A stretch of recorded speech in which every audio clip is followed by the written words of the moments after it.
April 8, 1943. 27,000 feet above Caen, France. The oxygen mask couldn't hide Oberleutnant Ralph Hermachin's smirk as he watched the ungainly silhouettes climbing laboriously toward his formation through the crystal-clear canopy of his Focke-Wulf 190A5. The veteran ace of Jagdgeschwader 26 studied the American fighters making their combat debut over occupied Europe. "The Amis have sent us flying milk bottles," he transmitted to his wingman, unable to suppress his laughter at the sight of the massive Republic P-47 Thunderbolts struggling for altitude. Below them, 16 P-47C Thunderbolts of the 4th Fighter Group lumbered upward in tight formation, their 2,000 horsepower Pratt & Whitney R 2,800 double Wasp engines straining against their 7-ton weight. To German pilots accustomed to the sleek Spitfires and nimble Soviet fighters, these corpulent American machines appeared almost comical. Barrel-shaped fuselages topped with greenhouse canopies, wings that seemed too small for their massive bodies, propellers that dwarfed anything in the Luftwaffe inventory. What Hermachin didn't know, what none of the German pilots circling like wolves above could have imagined, was that they were witnessing the arrival of the weapon that would systematically destroy the Luftwaffe's fighter arm. Within 18 months, these flying milk bottles would transform from objects of derision into instruments of terror, their .850 caliber Browning machine guns becoming the most feared sound in German skies. The mathematics of destruction were already loaded in those broad wings. 3,400 rounds of ammunition, a combined rate of fire of 6,000 rounds per minute, enough concentrated firepower to saw a Messerschmitt in half in less than 2 seconds. The transformation began that April morning when Major Donald Blakesley, commanding the 335th Fighter Squadron, spotted the German formation positioning for attack. The former Eagle Squadron veteran, who had transferred from RAF Spitfires just weeks earlier, understood what his men didn't yet know. That survival in the P-47 required abandoning everything they thought they knew about air combat. The Thunderbolt represented a radical departure from conventional fighter design philosophy. While the Germans had pursued lightweight interceptors optimized for climb and turn performance, Republic aviation had created something unprecedented, a high-altitude juggernaut that used mass, power, and firepower to redefine the rules of aerial warfare. Among the 56 American pilots spread across the French sky that morning were men who would become legends, future aces whose names would strike fear into Luftwaffe hearts. But on April 8, 1943, they were novices in an untested machine, facing the most experienced fighter force in the world. The Germans had been fighting continuously since 1939, with veterans of Poland, France, Britain, and Russia. The Americans had been in combat for exactly 0 days.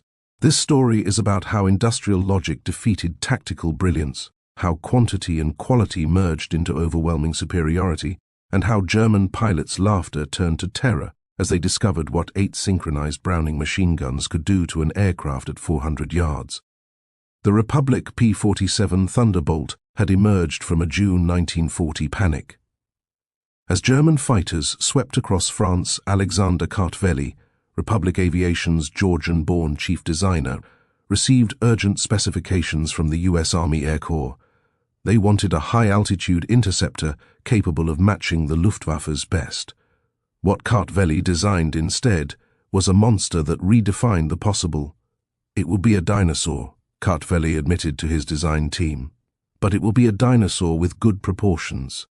The XP-47 Brilliance prototype that first flew on May 6, 1941, shocked everyone who saw it. At 9,900 pounds empty, it weighed 65% more than its predecessor, the P-43 Lancer. The massive turbo-supercharger system, with its complex ducting running through the rear fuselage, gave it an almost pregnant appearance. Test pilots approaching it for the first time invariably asked the same question: "This thing actually flies?" Not only did it fly, it flew like nothing else at altitude. The Pratt & Whitney R 2,800 double Wasp engine, an 18-cylinder radial producing 2,000 horsepower, could maintain full power at 27,000 feet, where German fighters gasped for air. The turbo-supercharger, fed by exhaust gases, delivered sea-level performance in the stratosphere where the air was too thin for conventional superchargers. Major Hubert Hub Zemke, commanding the 56th Fighter Group training at Bridgeport, Connecticut, initially despised the aircraft. His unit lost 18 pilots and 41 aircraft in training accidents between September 1942 and January 1943. The P-47 killed more Americans in training than Germans would in the first months of combat. It ground-looped on landing, torque-rolled on takeoff, and dove with such enthusiasm that pilots discovered compressibility, their controls freezing as shock waves formed on the wings. But those who mastered it discovered something extraordinary. Lieutenant Robert Johnson, a farm boy from Oklahoma who had become one of America's top aces with 27 victories, described his first flight. It was like strapping yourself to a locomotive. The power was unbelievable. You didn't fly it, you aimed it. The first combat encounters in April and May 1943 confirmed every German prejudice. The P-47 seconds couldn't turn with the Focke-Wulf 190 seconds, couldn't climb with the Messerschmitt 109 seconds, couldn't match their nimble handling at medium altitudes. Luftwaffe pilots quickly developed tactics to exploit these weaknesses, attacking from below where the heavy Thunderbolts struggled, forcing turning fights where agility mattered more than firepower. Hauptmann Josef Pips Priller, commanding officer of Jagdgeschwader 26, reported to headquarters after his first encounter. The new American fighter is meat for the slaughter. It flies like a truck, turns like a freight train, and climbs like a pregnant cow. Our boys are calling them Indianer, fat targets pretending to be warriors. The statistics seem to confirm German confidence. In their first month of operations, the American fighter groups lost 14 Thunderbolts for only 3 confirmed German kills. The RAF, observing from their Spitfire squadrons, quietly suggested the Americans might reconsider their choice of mount. British pilots joked that the best evasive maneuver in a P-47 was to unstrap and run around the roomy cockpit. But something strange was happening in those early encounters that German intelligence failed to notice. The P-47 seconds that were shot down had absorbed incredible punishment before falling. One aircraft returned from a May 4th mission with 21 cannon holes and over 100 machine gun strikes, damage that would have disintegrated a Messerschmitt or Spitfire. The massive radial engine, lacking vulnerable coolant systems, shrugged off hits that would have stopped a liquid-cooled fighter cold. More significantly, when P-47 seconds did get their guns on target, the results were catastrophic. The Thunderbolt's weapons battery created a convergent zone of destruction that German pilots had never experienced. Unlike the rifle-caliber weapons of early war fighters or cannons with limited ammunition, the American fighter could maintain sustained fire for over 30 seconds, an eternity in aerial combat. The event that would begin changing German perceptions occurred on June 26, 1943, over Lorient, France. It involved Second Lieutenant Robert S. Johnson of the 61 Stones Fighter Squadron and an encounter that would become legendary on both sides of the conflict. Johnson's formation of 48 P-47 seconds was returning from escort duty when they were bounced by 16 Focke-Wulf 190 seconds from 2nd JG-26, led by Hauptmann Wilhelm Ferdinand Galland, younger brother of the famous Adolf Galland. The Germans executed a perfect attack, diving from the sun with an overwhelming speed advantage. Johnson's Thunderbolt, flying at the rear of the formation, was caught in the crossfire of multiple attackers, taking catastrophic damage in the first seconds of combat. 21 20mm cannon shells exploded across his aircraft. The canopy shattered, hydraulic fluid sprayed into the cockpit. The engine cowling was torn away, and fire erupted behind the instrument panel. Johnson, wounded in the nose and leg by shrapnel and bullet fragments, tried to bail out but discovered the canopy was jammed. A 20mm shell had exploded in the canopy track, welding it shut. He was trapped in a dying aircraft at 27,000 feet. What happened next defied every assumption about combat damage tolerance. Despite having no forward visibility through the oil-covered windscreen, a barely functioning engine that shook violently, and controls that responded only intermittently, Johnson managed to level the aircraft and point it toward England. The P-47 continued flying with damage that would have reduced any other fighter to falling debris. Then it got worse. A lone Focke-Wulf 190, flown by an unknown pilot from 2nd JG-26, discovered the crippled Thunderbolt limping toward the Channel at less than 170 miles per hour. Historical research has never definitively identified this pilot, though several names have been proposed based on German combat reports from that day. What followed was one of the most extraordinary encounters in aerial warfare history. The German pilot positioned himself behind Johnson's P-47 and opened fire with his 4 20mm cannon and 2 13mm machine guns.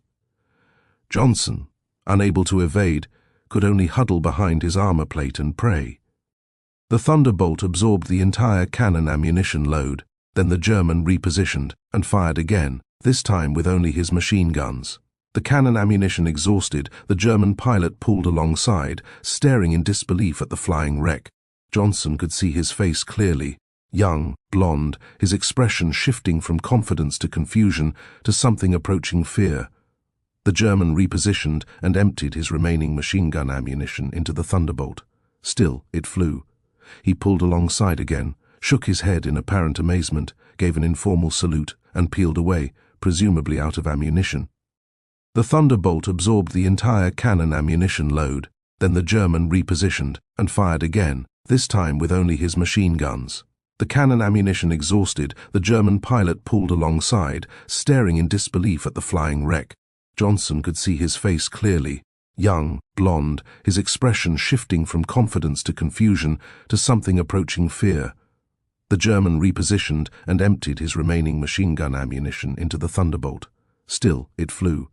He pulled alongside again, shook his head in apparent amazement, gave an informal salute, and peeled away, presumably out of ammunition. Johnson's P-47 landed at Manston with its engine failing on the runway. The crew chief stopped counting bullet holes after reaching 200. One cannon shell had exploded inches from Johnson's head. Another had detonated against the armor plate behind his seat. The engine had taken direct hits. The control cables were partially severed. 3 of the 4 main longerons, the structural backbone of the fuselage, were shot through. Yet, the aircraft had brought him home. The survival of Johnson's aircraft sent shock waves through both air forces. American engineers studying the wreckage realized they had underestimated their own creation. German intelligence, receiving combat reports from the 2nd Group of Jagdgeschwader 26, initially refused to believe it. No aircraft could absorb that much punishment. But testimony from multiple pilots confirmed the impossible. The Thunderbolt had taken everything the Luftwaffe's best fighter could deliver and survived. By July 1943, American pilots were learning to exploit the P-47's true strengths. Lieutenant Colonel Hubert Zemke, the 56th Fighter Group commander, had discovered the secret through brutal trial and error. Don't turn with them. Don't climb with them at low altitude. Use your weight. Use your power. Use your guns. The Thunderbolt's massive weight, initially seen as a disadvantage, became a weapon. In a dive, nothing could catch it. From 30,000 feet, a P-47 could reach 550 miles per hour, faster than any German fighter could achieve, even in a vertical dive. This speed could be converted to altitude in a zoom climb that left pursuing fighters helplessly behind. Captain Walker Bud Mahurin, who would become one of the first American aces in Europe, developed what became known as the boom and zoom tactic, though pilots called it the Thunderbolt turkey shoot. Instead of engaging in traditional dogfights, P-47 formations would climb to 30,000 feet, higher than German fighters could effectively operate. When Luftwaffe fighters appeared below, the Thunderbolts would roll inverted and dive, reaching speeds that made deflection shooting impossible for defending Germans. At the bottom of these dives, the American heavy machine guns would speak. German pilots who survived described it as facing a wall of lead. The combined firepower created an impenetrable zone of destruction. Aircraft caught in this convergence pattern didn't just fall, they disintegrated. The true revelation of American firepower came during the August 17, 1943, dual raid on Schweinfurt and Regensburg, the deepest penetration into Germany attempted to that date. This mission would demonstrate both the P-47's limitations, its range even with drop tanks, and its terrifying effectiveness when employed properly.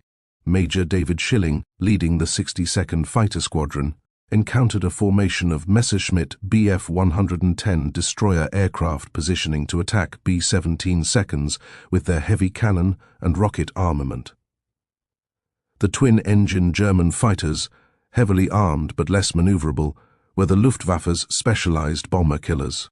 Schilling's flight of 4 Thunderbolts rolled into their attack dive from 28,000 feet. Unteroffizier Hinrich Roth, a gunner in one of the Bf-110 seconds who survived, later recounted in a POW interrogation, "The American fighters came down like hammers from heaven. I opened fire at 800 meters, good hits. I saw them strike the fighter's wing. The P-47 didn't even wobble. Then he fired. The aircraft ahead of us simply came apart. Not shot down, destroyed. Wings separated from fuselage, tail severed, the crew compartment shredded into metal confetti. In 2 seconds, a 110 became nothing. 8 Messerschmitt Bf-110 seconds were destroyed in less than a minute. The German pilots had never experienced such concentrated firepower. Each P-47 carried 425 rounds per gun, 3,400 rounds total, weighing nearly 900 pounds. At convergence distance, typically set at 300 yards, all 8 guns' ballistic paths intersected in a zone roughly 6 feet in diameter. Anything in that zone faced 150 caliber projectiles per second, each traveling at 2,900 feet per second. The ammunition itself was a revelation of American industrial capacity, while German fighters struggled with limited cannon ammunition, typically 120 to 200 rounds for a 20mm weapon. American pilots could maintain fire for over half a minute. The standard combat load mixed armor-piercing, incendiary tracer, and standard ball ammunition in patterns designed to both destroy and ignite. Lieutenant Colonel Francis Gaby Gabreski, who had become the top American ace in Europe with 28 victories, described the effect: "When you hit them with all 8, they don't just go down, they explode. I saw a 109 literally cut in half, the tail falling one way, the nose and wings another. The pilot never knew what hit him." By September 1943, the Luftwaffe was discovering another horrifying reality about the P-47. Its performance improved dramatically with altitude, while German fighters suffered. The turbo-supercharged double Wasp engine maintained its rated power output up to 30,000 feet. German fighters relying on single-stage or two-stage mechanical superchargers saw their performance degrade significantly above 25,000 feet. Oberleutnant Hans Philipp, one of Germany's most successful aces with 206 victories, encountered this reality fatally on October 8, 1943. Leading Jagdgeschwader 1 against a B-17 formation at 28,000 feet over Bremen, Philipp found his Focke-Wulf 190, a 6 sluggish and unresponsive in the thin air. The BMW 801 engine, powerful at medium altitudes, was gasping for oxygen nearly 6 miles above the Earth, when P-47 seconds of the 56th Fighter Group dove on his formation from 32,000 feet. The German fighters were sitting ducks. Robert Johnson, now an experienced combat pilot on his way to ace status, was flying at 31,000 feet when he spotted Philipp's distinctive Focke-Wulf with its elaborate nose art. Johnson's combat report was clinical. Open fire at 300 yards, 30-degree deflection. Observed strikes along entire fuselage. Enemy aircraft exploded. No parachute observed. Philipp's death sent shock waves through the Luftwaffe. If one of their best, a man who had survived over 500 combat missions on both eastern and western fronts, couldn't survive against the Thunderbolts, what chance did average pilots have? The German High Command ordered an immediate investigation into the P-47's capabilities. The report delivered to Reichsmarschall Hermann Göring in November 1943 was sobering. The Thunderbolt's service ceiling exceeded 42,000 feet, higher than any German fighter could reach. Its dive speed approached the sound barrier. Its armor included a 3/8-inch steel plate behind the pilot, 1/2-inch bulletproof glass windscreen, and armored deflection plates around the engine. Most disturbingly, its rugged construction allowed it to absorb damage that would destroy 3 conventional fighters and still return home.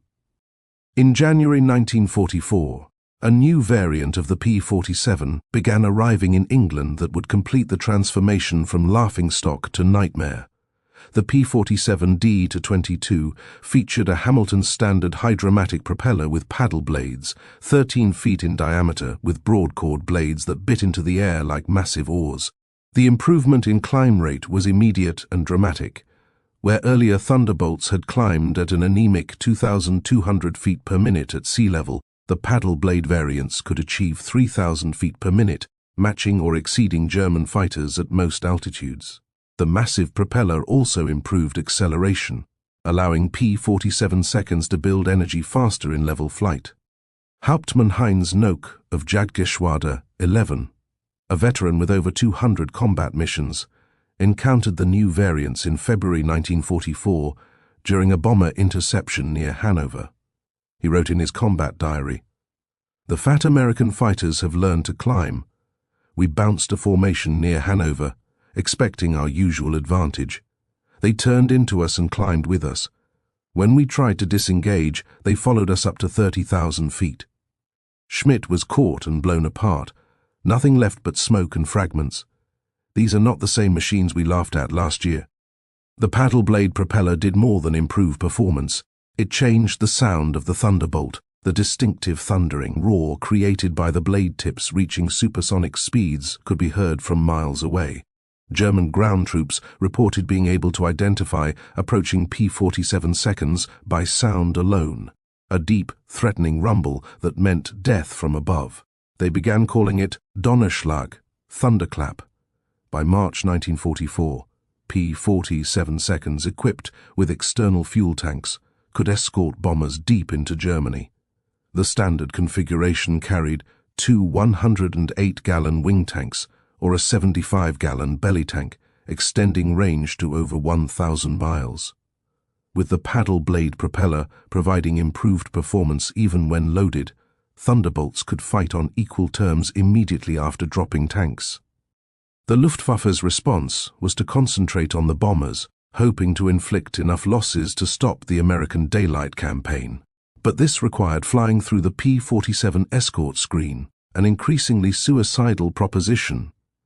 German pilots developed a grudging respect that bordered on fear for the big American fighters. Major Gunther Röhl, one of Germany's top aces with 275 victories, mostly on the Eastern Front, survived an encounter with P-47 seconds on March 6, 1944, that left him badly wounded.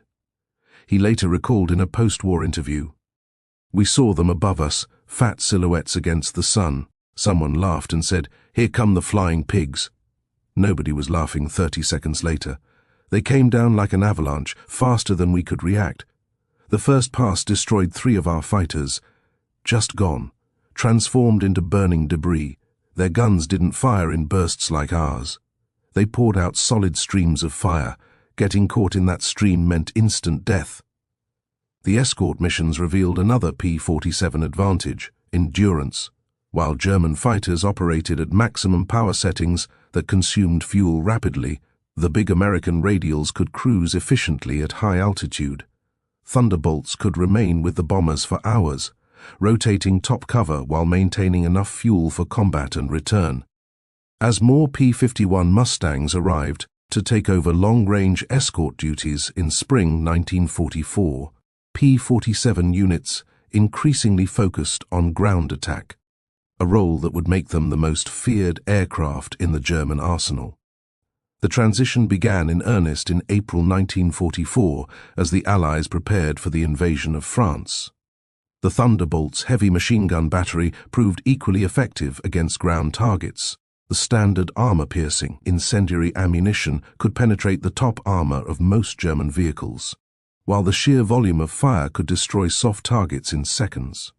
A 2-second burst put 160 half-inch projectiles into a target area the size of a truck.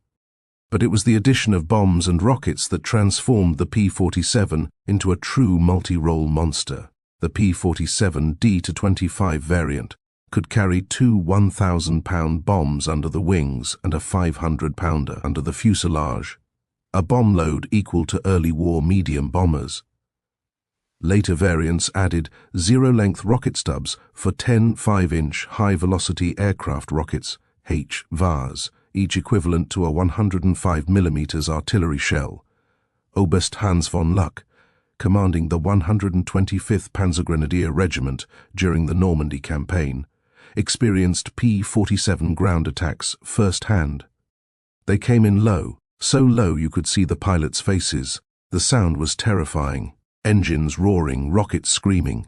Then the hammer of those heavy machine guns. A column of our trucks simply ceased to exist. 20 vehicles transformed into burning wreckage in one pass. The psychological effect on the men was devastating. They called them Jabos, fighter bombers. But these were something beyond that. They were flying artillery with the accuracy of snipers. On June 6, 1944, the Luftwaffe discovered how completely the balance of power had shifted. Over 500 Pessoas 47s provided air cover for the invasion, creating an impenetrable umbrella over the beaches. German fighters attempting to reach the landing zones were massacred. Oberleutnant Wolfgang Fischer of Jagdgeschwader 2, one of only 3 German pilots to reach the beaches that day, reported, "The sky belonged to the Americans. Thunderbolts were stacked from sea level to 30,000 feet. We tried to break through at dawn. 12 fighters from our grupp. I was the only one to return. The P-47 seconds were waiting at every altitude. You couldn't climb over them, couldn't dive under them. Their guns turned our fighters into aluminum rain." In the weeks following D-Day, P-47 seconds systematically destroyed German movement in daylight. The statistics were staggering. In June alone, 9th Air Force Thunderbolts claimed 650 A1 locomotives, 3,847 trucks, 512 tanks and armored vehicles, and 4,553 horse-drawn vehicles destroyed. The Wehrmacht was forced to move only at night, severely hampering their ability to respond to Allied advances. The Germans tried everything to counter the Thunderbolt threat. They reinforced vehicle armor, deployed more anti-aircraft guns, developed new camouflage techniques. Nothing worked.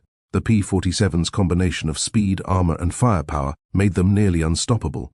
Even the feared 88mm flak guns struggled to track the fast-moving fighters at low altitude. While devastating Europe, the P-47 was simultaneously proving its worth in the Pacific theater. The 348th Fighter Group, operating from New Guinea, discovered that the Thunderbolt's qualities were perfectly suited to the vast distances and harsh conditions of the Pacific War. Colonel Neil Kirby, commanding the 348th, developed tactics specifically for the Pacific. On October 11, 1943, Kirby led 4 P-47 seconds against 40 Japanese aircraft over Wewak, shooting down 6 enemy planes himself in a single mission, earning him the Medal of Honor. The Japanese, accustomed to fighting nimble but fragile American fighters, were unprepared for the P-47's combination of firepower and durability. Japanese ace Saburo Sakai, who encountered P-47 seconds over New Guinea, later wrote, "We called them monsters.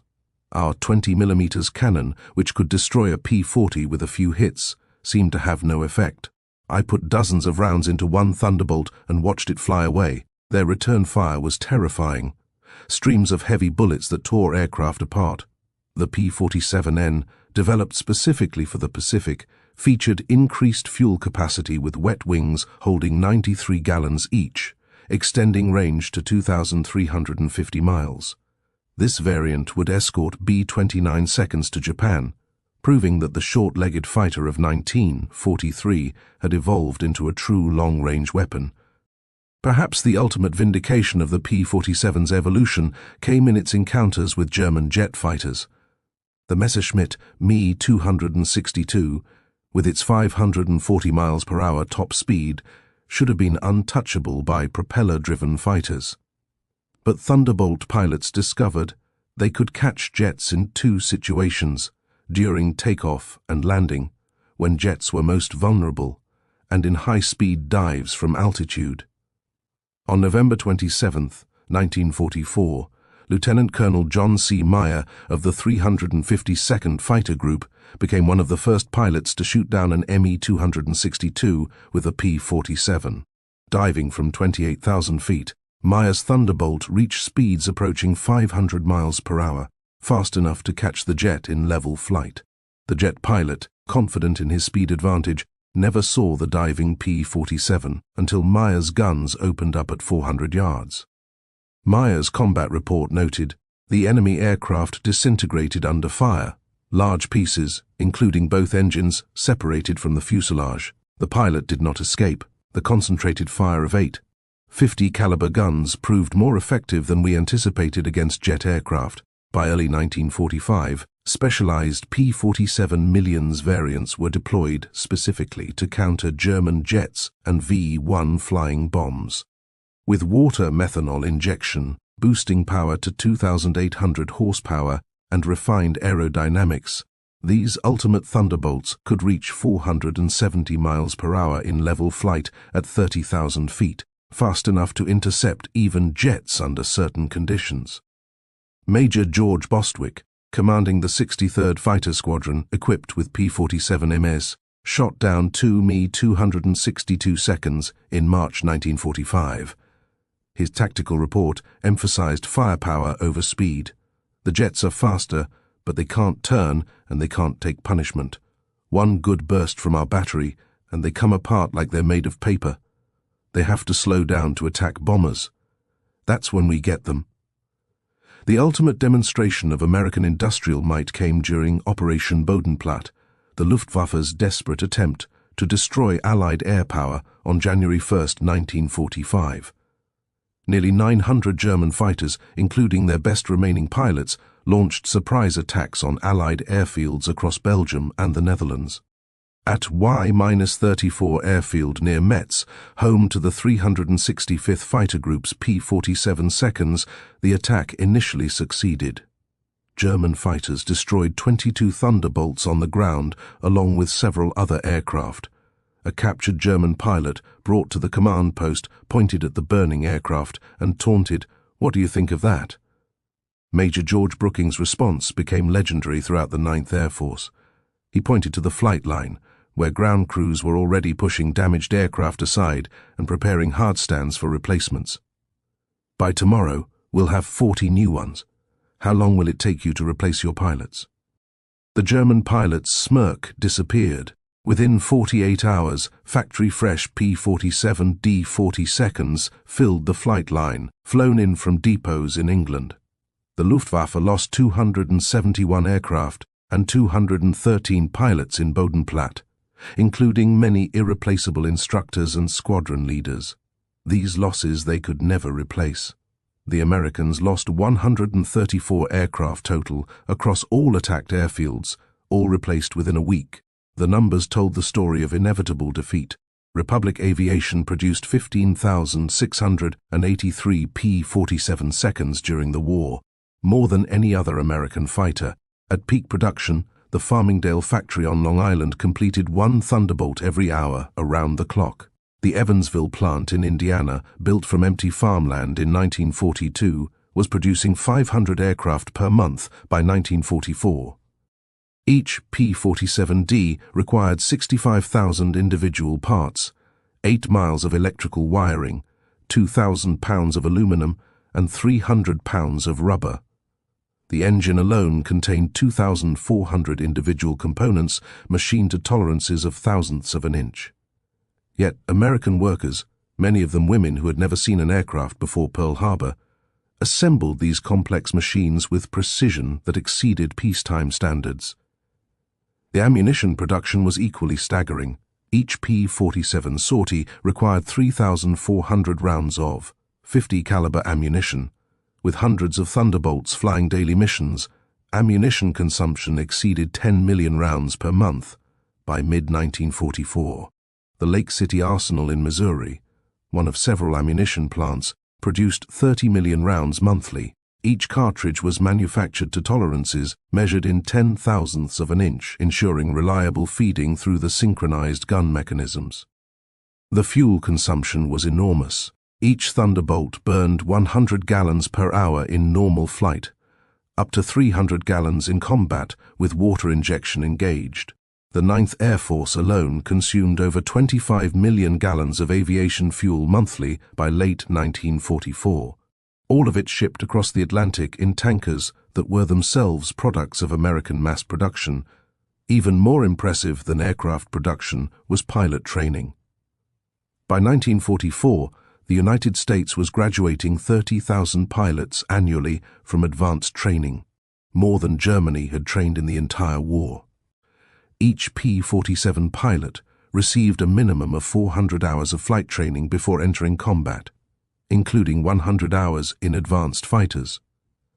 German pilots, by contrast, were entering combat with less than 100 hours total time by war's end. The quality showed in combat. American pilots arrived in Europe trained in formation flying, instrument navigation, gunnery, and tactics. They had practiced against captured German aircraft, understanding their enemy's capabilities and limitations.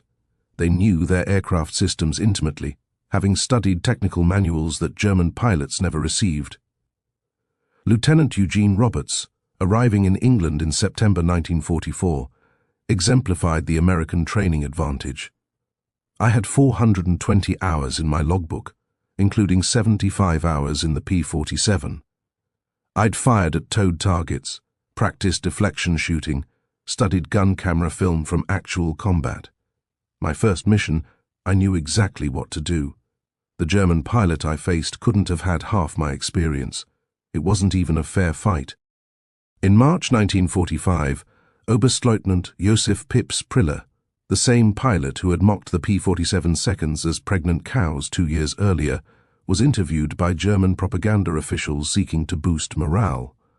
His statement, deemed too demoralizing for publication, revealed the complete transformation in German attitudes. The Thunderbolt is the best fighter bomber ever built. Its firepower is unprecedented. Weapons that never jam, never overheat, never run out of ammunition in normal combat. It carries bombs like a medium bomber, fires rockets like artillery, and fights like a fighter when needed. But beyond the machine is what it represents: unlimited American production. They lose 10, they build 20. We lose 1, it's gone forever. Their pilots arrive better trained than our instructors. They have fuel for training, ammunition for practice, spare parts for everything. We have nothing but courage, and courage without resources is just delayed defeat. We laughed at them in 1943. We're not laughing now. When you hear those guns, you know death has come calling. The sound haunts us. Mechanical, precise, unstoppable. Like everything American, it's about overwhelming material superiority. They didn't beat us through better tactics or braver pilots. They buried us under an avalanche of steel and lead. By April 1945, the Luftwaffe existed largely on paper. Fuel shortages grounded most aircraft. Experienced pilots were dead or captured. Airfields were cratered ruins. But even with aircraft and fuel, German pilots faced an impossible equation. Attacking meant facing P-47 formations that owned every altitude from ground level to 40,000 feet. Feldwebel Klaus Breitschneider, one of the last German pilots trained in 1945, flew exactly one combat mission before the war ended. His encounter with P-47 seconds over Leipzig lasted 12 seconds. I saw them diving from above, 4 Thunderbolts in perfect formation. I tried to turn, but they were too fast. The leader fired from 500 meters. My aircraft shook like it was hit by sledgehammers. The engine exploded, the wings separated. I barely escaped. In the parachute, I watched them destroy my entire staffel. 6 fighters gone in under a minute. The sky rained burning aluminum and bodies. The psychological impact was complete. German pilots developed what medical officers called Jabo fever, fighter-bomber fever. physical symptoms of stress appearing when Thunderbolts were reported in the area. Veterans who had faced Spitfires and Hurricanes without fear became physically ill before missions against P-47 seconds. The distinctive thunder of approaching Thunderbolts caused panic among ground troops, who knew that survival meant finding cover immediately. The final statistics of P-47 operations defied comprehension. In Europe, 3,752 German aircraft destroyed in aerial combat. 3,315 aircraft destroyed on the ground, 86,000 railway cars destroyed, 9,000 locomotives destroyed, 6,000 armored fighting vehicles destroyed, 68,000 trucks destroyed, 60,000 horse-drawn vehicles destroyed. In the Pacific, 697 Japanese aircraft destroyed in aerial combat, 150 aircraft destroyed on the ground, 1,500 vehicles destroyed, 150 locomotives destroyed, countless barges, ships, and installations. The 9th Air Force alone, primarily equipped with P-47 seconds, flew 213,873 combat sorties, dropped 120,000 tons of bombs, fired 135 million rounds of ammunition, and launched 60,000 rockets. The Thunderbolt units achieved a 4.6-to-1 kill ratio in aerial combat while maintaining the lowest loss rate of any Allied fighter bomber. Behind these numbers lay the human cost. The Luftwaffe lost approximately 28,000 pilots killed in combat against Western Allied forces. Many fell to the concentrated fire of American heavy machine guns. Each loss represented years of training that Germany could never replace. By war's end, the average German fighter pilot had less than 30 hours of combat experience. The average P-47 pilot had over 200. At the Luftwaffe interrogation center at Oberursel, captured Allied pilots were debriefed by German intelligence. The records captured in 1945 revealed German assessments of Allied aircraft. The file on the P-47, updated continuously throughout the war, showed the complete reversal of opinion. April 1943, large, unmaneuverable fighter, inferior to German types in all performance parameters except dive speed, machine gun armament insufficient against cannon-armed fighters, assessment minimal threat. December 1943, exceptional high-altitude performance, extreme structural strength, firepower increasingly problematic, pilots showing improved tactics. Assessment, significant threat above 25,000 feet. June 1944, dominant fighter bomber. Superior to all German types above 20,000 feet. Firepower devastating against all target types. Structural strength makes shoot-down extremely difficult. Assessment, critical threat at all altitudes. March 1945, best fighter bomber of the war. Combination of firepower, durability, and performance unmatched. Pilot quality exceptional. Assessment unsurvivable in direct engagement. In 1985, at a reunion of German and American fighter pilots in Phoenix, Arizona, former adversaries met in peace. General Lieutenant Adolf Galland, former head of the Luftwaffe fighter arm, was asked about the P-47. His response, recorded on video, captured the complete transformation. "We made a terrible mistake in 1943. We saw this big, heavy fighter and laughed. The Americans don't understand air combat, we said. They built a bomber and called it a fighter. We were the ones who didn't understand. The Americans didn't try to build a European fighter. They built an American one designed around production, firepower, and survivability. They understood that in a war of attrition, the plane that could take punishment and deliver devastating firepower would win." They were right. The first time I flew a captured P-47 after the war, I understood everything. The power was incredible. It climbed like it was falling upward. The cockpit was comfortable, the visibility excellent, the controls precise. It was a pilot's aircraft wrapped in armor. But what really impressed me was realizing that America built over 15,000 of these complex machines while fighting a two-ocean war. Each one required an engine more complex than anything Germany produced. Yet they built them faster than we could build simple fighters. That's when I knew we never had a chance. Those guns, we called them Roosevelt's piano because of the sound they made. Once you heard that sound, you never forgot it. Many of my friends heard it for the last time. The P-47 didn't just defeat the Luftwaffe, it destroyed it. The P-47's design represented American industrial philosophy perfectly, brute force engineering backed by unlimited resources. Every component was overbuilt, overpowered, and over-engineered. The wing spars could support 40,000 pounds, 3 times the aircraft's loaded weight. The engine mount could withstand 12 grams forces. The control cables were doubled throughout with automatic backup systems. The ammunition feed system alone was a marvel of engineering. 8 separate ammunition boxes, each holding 425 rounds, fed through electric boost motors to prevent jamming during high-G maneuvers. The guns were electrically heated to prevent freezing at altitude. Each gun had its own charging mechanism and could be individually synchronized. The convergence was adjustable from 150 to 400 yards, allowing pilots to optimize for their preferred engagement range. Even after the war, some German veterans maintained that the P-47 won through quantity, not quality. The German fighters were technically superior but overwhelmed by numbers. The combat records tell a different story. In engagements where numbers were equal, P-47 seconds consistently prevailed. The heavy machine gun armament, dismissed as inferior to cannon, proved more effective in actual combat. Analysis of gun camera footage revealed why cannon shells, while individually more destructive, required precise aim and had limited ammunition, typically 120 to 200 rounds total. The P-47's weapons created a probability cloud of bullets that guaranteed hits, even with imperfect aim. At typical engagement ranges, a 2-second burst put at least 20 rounds into a fighter-sized target, enough to ensure destruction.